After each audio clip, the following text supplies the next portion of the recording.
Hello, ഇന്ന് നമ്മൾ ചെയ്യാൻ പോകുന്ന കഥകളി പെയിൻറ്റിംഗ് ആണ്. അപ്പോൾ ആദ്യം ഔട്ട്ലൈൻ ഇട്ട് കൊടുത്തിട്ടുണ്ട്. അതിലേക്ക് crimson red, light green, golden yellow വെച്ചിട്ട് കിരീടത്തിൻ്റെ ഒരു ബേസ് കോട്ട് എന്ന നിലയിൽ നമ്മൾ അടിച്ചു കൊടുത്തിട്ട് വൈറ്റ് വെച്ചിട്ട് ഔട്ട്ലൈൻ ഇട്ട് കൊടുക്കുകയാണ്. പിന്നെ ബേൺഡ് സിയനൊക്കെ വെച്ചിട്ട് നമ്മൾ ഹൈലൈറ്റ് ചെയ്ത് കൊടുക്കുകയാണ്. പിന്നെ കിരീടത്തിന് മുകളിലുള്ള ഫ്ലവേഴ്സൊക്കെ നമ്മൾ ഗോൾഡൻ യെല്ലോ വെച്ചിട്ട് ഔട്ട്ലൈൻ ഇട്ടതിന് ശേഷം ബ്ലാക്ക് വെച്ചിട്ട് ഹൈലൈറ്റ് ചെയ്തെടുക്കുകയാണ് ചെയ്യുന്നത്. സ്റ്റോൺ എഫക്റ്റിന് വേണ്ടിയിട്ട് വൈറ്റ് വെച്ചിട്ട് ഡോട്ട്സ് ഇട്ട് കൊടുക്കുകയാണ് ചെയ്യുന്നത്.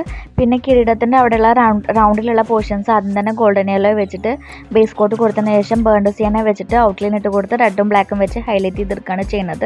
പിന്നെ നമ്മുടെ ഫേസിലോട്ടേക്ക് വരുമ്പോൾ ആദ്യം തന്നെ ലൈറ്റ് ഗ്രീനും ഗോൾഡൻ യെല്ലോയും വെച്ചിട്ട് ബേസ് കോട്ട് കൊടുത്തതിന് ശേഷം നമ്മുടെ കണ്ണിന് താഴെ ചിരിക്കുമ്പോൾ കവളിൻ്റെ അവിടെയൊക്കെ നമ്മൾ യെല്ലോയും വൈറ്റും വെച്ചിട്ട് ഹൈലൈറ്റ് ചെയ്തെടുക്കുകയാണ് ചെയ്യുന്നത്. പിന്നെ ചിരിക്കുന്ന ഒരു എഫക്റ്റ് കിട്ടാൻ വേണ്ടിയിട്ട് നമ്മൾ ബ്ലാക്ക് വെച്ച് ഷെയ്ഡ് ചെയ്ത് കൊടുക്കുന്നുണ്ട്. പിന്നെ കണ്ണെഴുതി പിരികൊക്കെ എഴുതി ചുണ്ടിന് ക്രിംസൺ റെഡ് കളർ കൊടുത്ത് ബ്ലാക്ക് വെച്ച് ഹൈലൈറ്റ് ചെയ്തെടുക്കുകയാണ് ചെയ്യുന്നത്. അടിക്ക് വൈറ്റും മാഷും കൊടുത്ത് ബാക്ക്ഗ്രൗണ്ടും കൊടുത്ത് നമ്മുടെ പെയിൻറ്റിങ് റെഡി.